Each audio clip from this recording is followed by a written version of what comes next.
Jerusalém fervilhava. Ruas estreitas se entrelaçavam como veias pulsantes, por onde passavam comerciantes apressados, sacerdotes altivos e peregrinos de todas as partes. Era uma cidade de encontros e desencontros, de fé e disputas, de esperança e condenação. E foi nesse cenário que um jovem de alma inquieta cresceu, carregando consigo uma convicção que o mundo ainda não estava pronto para ouvir. Seu nome era Estevão. Ele não era um rabino famoso, nem um escriba que passava dias debruçado sobre pergaminhos, mas algo nele chamava a atenção. Sua origem helenista o diferenciava dos judeus tradicionais de Jerusalém. Ele falava com eloquência, gesticulava com paixão e trazia um brilho nos olhos que poucos conseguiam ignorar. O Deus de Abraão, Isaque e Jacó não era para ele apenas uma tradição, mas uma realidade viva, pulsante e transformadora. Os dias passavam e a cidade testemunhava o crescimento de um novo movimento.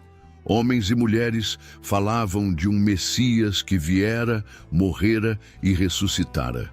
O templo já não era o único lugar onde se buscava a presença divina. Havia algo novo no ar, algo que assustava uns e fascinava outros. E Estevão estava no centro disso tudo. Se você gosta de histórias e é fascinado por profecias e mistérios do fim dos tempos, não perca nosso e-book Bem-vindo ao Apocalipse.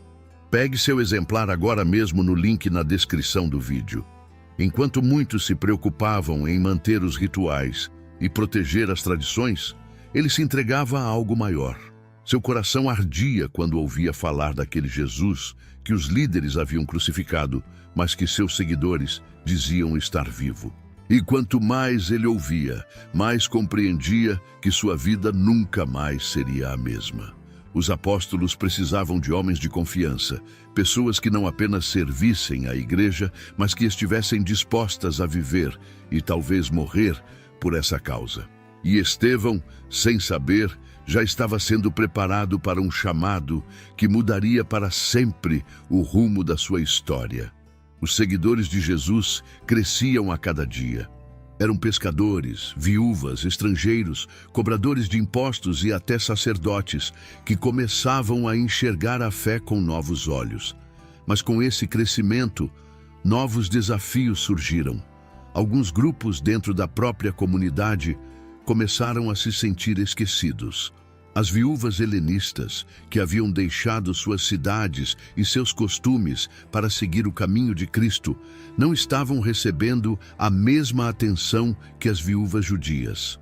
Murmúrios surgiam e o descontentamento ameaçava minar a unidade do povo de Deus. Os apóstolos, homens que haviam caminhado com Jesus, perceberam que não podiam fazer tudo sozinhos.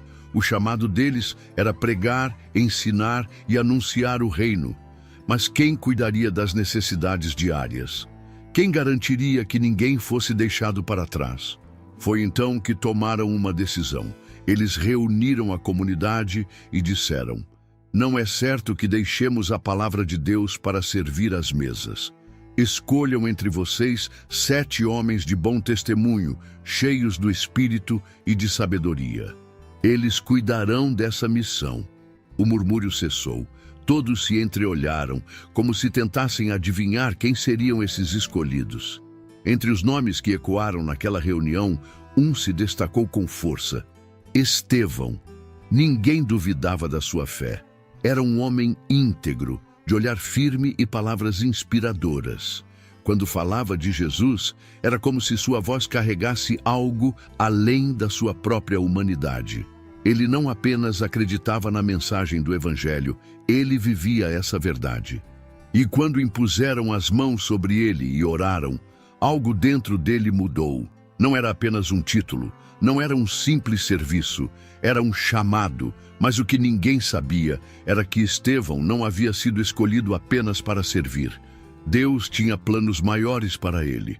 E enquanto cuidava das necessidades da igreja, seu nome começava a se espalhar, atraindo atenção, tanto de amigos quanto de inimigos.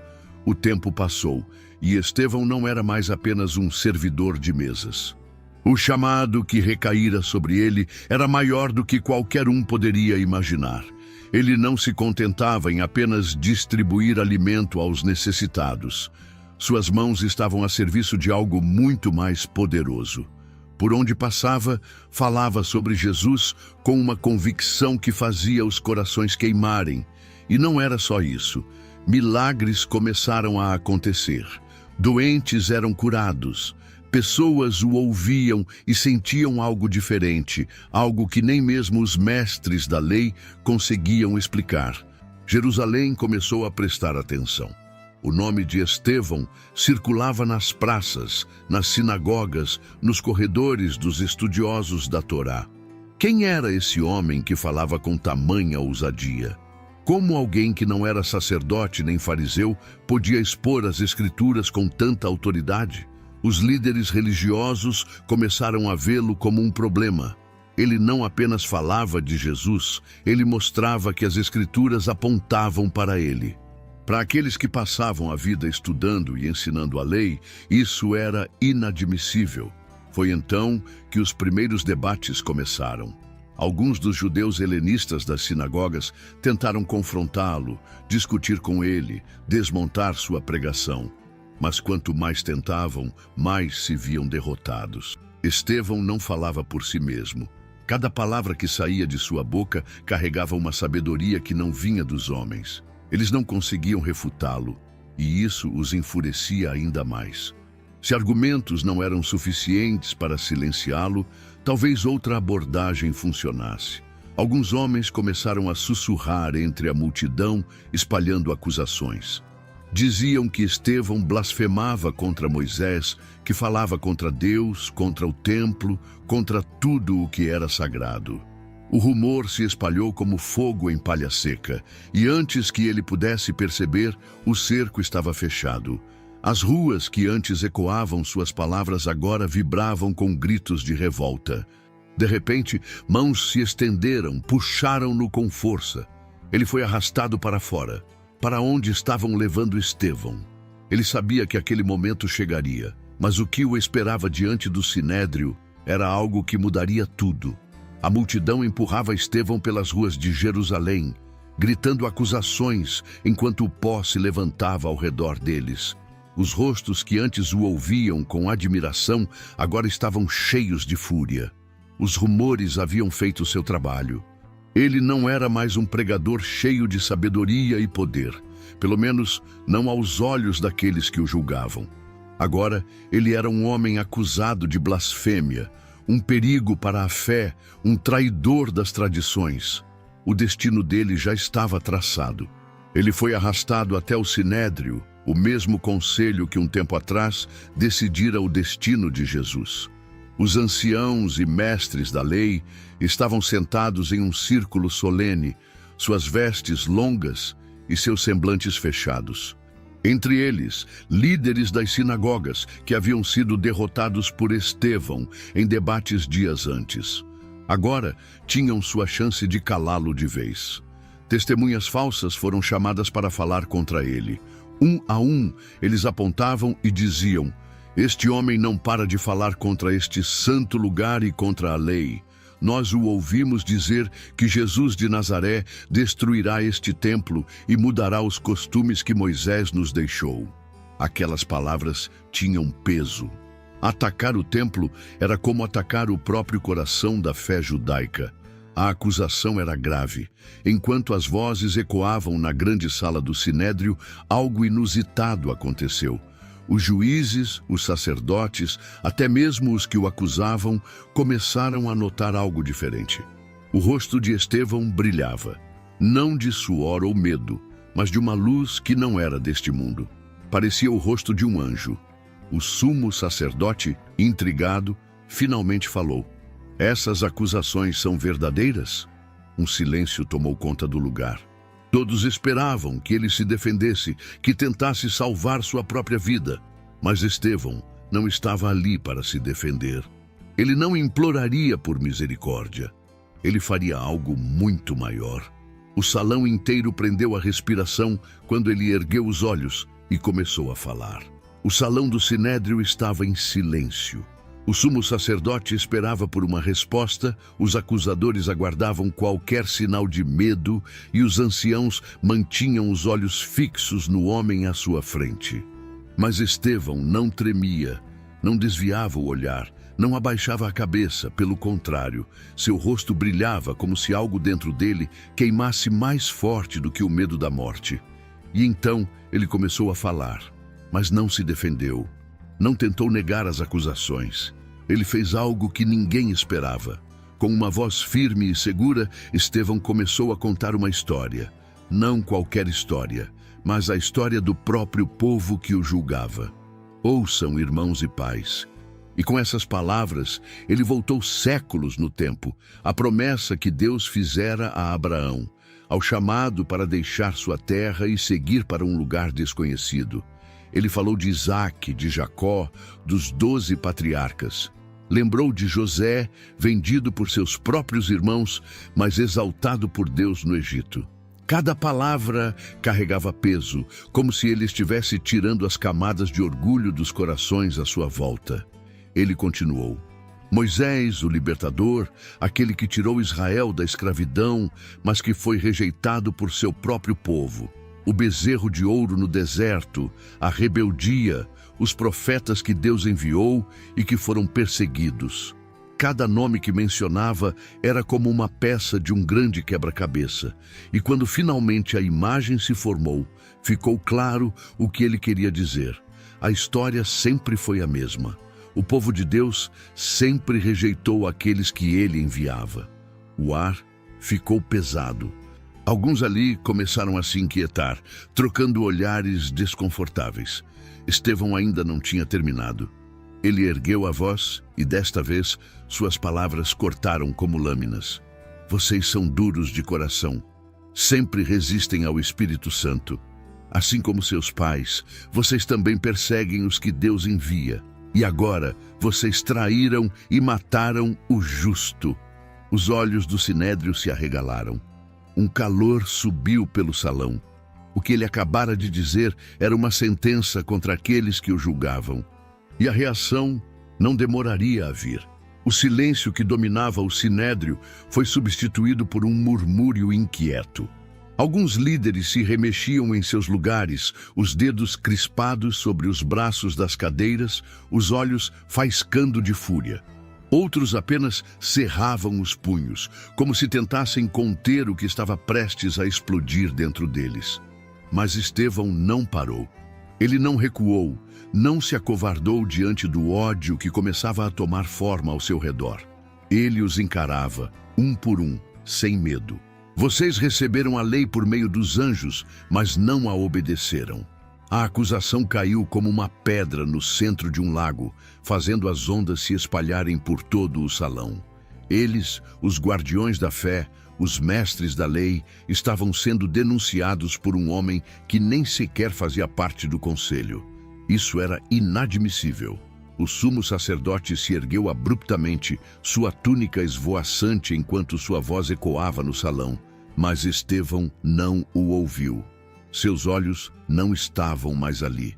Ele ergueu o rosto, como se visse algo além das paredes frias e cheias de julgamento ao seu redor.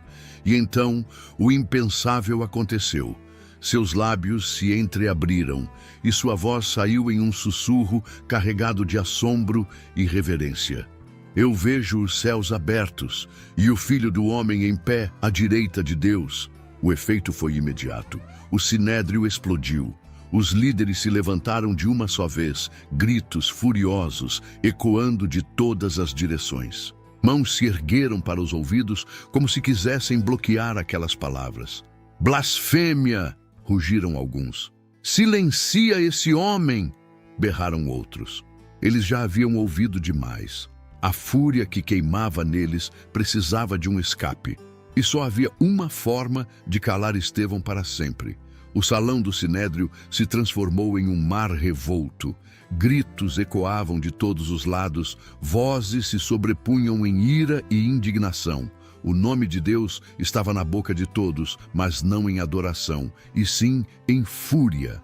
O que Estevão acabara de dizer era inaceitável. Ver os céus abertos, ver Jesus, aquele homem que eles crucificaram à direita de Deus. Não havia insulto maior para aqueles que governavam o templo. Os juízes não esperaram por mais nada. Não haveria julgamento, não haveria sentença formal. Eles não precisavam. Seus corações já haviam decidido o que fazer. Como feras selvagens, avançaram sobre Estevão, agarrando seus braços, puxando-o para fora do salão com brutalidade. O barulho dos pés, arrastando o pó das ruas, se misturava aos gritos raivosos da multidão, que já começava a se formar do lado de fora. Eles o levaram para longe, para fora dos muros da cidade. Sempre era assim. Um homem condenado à morte não poderia morrer dentro de Jerusalém. Era um ritual antigo, uma tentativa fraca de manter a santidade do lugar, como se o sangue inocente não pudesse manchar as pedras sagradas. Mas a injustiça não precisava de paredes para acontecer. O lugar escolhido era um campo de execução. As pedras estavam por toda parte, esperando por mãos dispostas a atirá-las. Estevão olhou ao redor, rosto após rosto marcado pela fúria, olhos cheios de ódio. Entre eles, um jovem fariseu se destacava. Ele não segurava pedra alguma, mas observava tudo com atenção.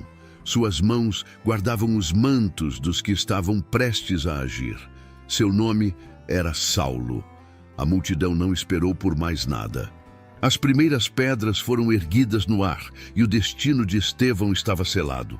O primeiro impacto foi seco, brutal. A pedra atingiu o ombro de Estevão, arrancando um gemido baixo, mas ele não caiu. Outro golpe veio, dessa vez rasgando sua testa, fazendo o sangue escorrer lentamente pelo rosto, que ainda brilhava com algo que ninguém ali conseguia explicar. A multidão não hesitou. Cada pedra lançada era um misto de fúria, vingança e medo. Porque, no fundo, o que eles mais temiam não era Estevão. Era a verdade que saía de sua boca. Ele caiu de joelhos. O pó da terra subia ao seu redor, misturado ao vermelho vivo que tingia suas vestes. Seus olhos, porém, não estavam fixos na multidão. Ele não buscava o rosto de seus algozes. Não procurava por compaixão onde sabia que não encontraria. Seu olhar estava além, acima. A dor aumentava, mas não havia medo nele. Não havia ódio. Sua boca se abriu mais uma vez e o que saiu de seus lábios silenciou a turba por um breve instante. Senhor Jesus, recebe o meu espírito. Alguns hesitaram. O que estavam fazendo? Mas o ódio, uma vez aceso, não pode ser apagado tão facilmente. Mais pedras voaram, mais impacto, mais dor. E então, com o corpo já pesado, com a respiração falhando, Estevão fez algo que ninguém esperava. Algo que fez até mesmo aquele jovem fariseu, de semblante rígido, franzir a testa, confuso. Com a voz fraca, mas firme, ele disse: Senhor, não os culpe por isso. A multidão já o via como um homem morto, mas suas palavras ficaram. Ecoaram por entre as ruas, se infiltraram nos corações, atingiram até mesmo aqueles que tentavam ignorá-las, inclusive aquele jovem que segurava os mantos. O corpo de Estevão caiu sem vida entre as pedras, mas sua história, sua voz, seu testemunho, isso não terminaria ali. O barulho das pedras cessou. A poeira pairava no ar, misturada ao cheiro de terra e sangue. O corpo de Estevão jazia ali, imóvel, mas os rostos ao seu redor ainda estavam tensos, como se esperassem que ele se levantasse de alguma forma, que dissesse mais alguma coisa. Mas não havia mais palavras. Apenas um silêncio pesado, um vazio estranho, que nem mesmo a ira deles conseguia preencher. Alguns se afastaram rapidamente, como se quisessem esquecer o que haviam feito. Outros permaneceram, ofegantes, observando o corpo, talvez esperando sentir alguma satisfação, algum alívio. Mas não havia alívio. A justiça que acreditavam ter feito não trouxe paz, apenas um peso que nem eles mesmos conseguiam explicar. E então havia ele. O jovem fariseu de olhar atento, que não ergueu pedra alguma, mas cujo coração estava tão duro quanto as mãos que o fizeram. Saulo. Ele permanecia ali, firme, segurando as vestes daqueles que haviam atirado as pedras. Seu rosto não mostrava arrependimento. Pelo contrário, seu olhar estava frio, resoluto. Para ele, aquilo era um triunfo. Um inimigo da lei havia sido eliminado. Um blasfemo havia sido silenciado. Mas algo aconteceu. Algo que Saulo não conseguiu ignorar. As palavras de Estevão ainda ressoavam em sua mente, como uma melodia que não conseguia afastar. Senhor, não os culpe por isso. Por que alguém oraria por seus assassinos? Por que ele não rogou por vingança? Por que parecia tão em paz? Saulo tentou afastar esses pensamentos. Não havia tempo para dúvidas. Se Estevão fora o primeiro, muitos outros viriam. Ele, Saulo, se certificaria disso. E, de fato, o sangue derramado naquela tarde não foi o fim. Foi apenas o começo.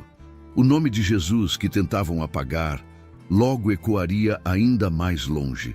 E Saulo, bem, sua própria história estava prestes a tomar um rumo que ele jamais poderia imaginar. Jerusalém não foi mais a mesma depois daquele dia. O sangue de Estevão, misturado à poeira do chão, parecia ter despertado algo que nem mesmo seus inimigos poderiam conter. O nome de Jesus, que tentavam silenciar, começou a ecoar ainda mais forte. Os seguidores do caminho, como eram chamados, agora tinham diante de si uma escolha clara: recuar ou seguir em frente, mesmo que isso lhes custasse a vida. Mas o que aconteceu não foi uma retração, foi uma explosão. A morte de Estevão não parou a mensagem, ela a espalhou. Como uma fogueira atiçada pelo vento, os discípulos foram forçados a fugir de Jerusalém, levando o evangelho para além dos muros da cidade, para outras regiões, outras terras, outros povos. O que parecia ser uma tentativa de destruição se transformou na semente de algo muito maior. E entre aqueles que perseguiam, um nome se tornaria símbolo dessa mudança. Saulo, o jovem fariseu que assistiu tudo sem piscar, se tornou o mais fervoroso inimigo dos seguidores de Cristo. Ele respirava ameaças, arrastava homens e mulheres para a prisão, fazia de tudo para apagar aquela chama. Mas o destino tinha outros planos para ele. Foi no caminho para Damasco que a luz o alcançou. Uma luz mais brilhante que o sol, que o derrubou e o cegou. E no meio da claridade, uma voz que ele jamais esqueceria: Saulo, Saulo, por que me persegues? Aquele momento mudou tudo. Saulo, o perseguidor, se tornaria Paulo, o apóstolo. O homem que segurou as vestes daqueles que apedrejaram Estevão, agora proclamaria com a mesma ousadia a mensagem que tentara destruir. E assim, o impacto da vida de Estevão continuou, porque sua morte não foi um fim, mas um começo. Sua história, seu sacrifício, sua coragem ecoam até hoje. E ainda há muito a aprender com aquele que viu os céus se abrirem e não hesitou em dar sua vida por aquilo que acreditava. A poeira de Jerusalém já havia se assentado, mas o nome de Estevão continuava vivo. Ele não foi apenas o primeiro mártir da igreja, foi um marco, um testemunho de que a fé verdadeira não pode ser silenciada, nem mesmo pelas pedras da intolerância. Seu sangue, derramado naquele dia, não foi um fim trágico, mas um começo poderoso. E a história seguiu seu curso como um rio que ninguém poderia represar. Os discípulos que fugiram de Jerusalém levaram consigo mais do que lembranças. Levaram o fogo que Estevão carregava no coração. A mensagem de Cristo atravessou terras, cruzou fronteiras, alcançou os confins da terra. Estevão se foi, mas seu impacto nunca desapareceu. Ele foi a semente que, ao ser lançada ao solo, morreu para dar fruto. E o que podemos aprender com ele? Primeiro, que a verdade tem um preço. Estevão poderia ter se calado, poderia ter recuado, mas escolheu a fidelidade em vez da segurança. Ele entendeu que há algo maior do que a própria vida. A missão de anunciar a esperança, mesmo quando tudo está contra nós. Também aprendemos que o mal nunca tem a última palavra. Aquele jovem fariseu, Saulo, que consentiu em sua morte, tornou-se o maior pregador do Evangelho. O perseguidor virou proclamador. O que parecia uma derrota transformou-se em uma das maiores vitórias da história da fé. Mas, acima de tudo, Estevão nos ensina sobre perdão. No seu último suspiro, não pediu justiça.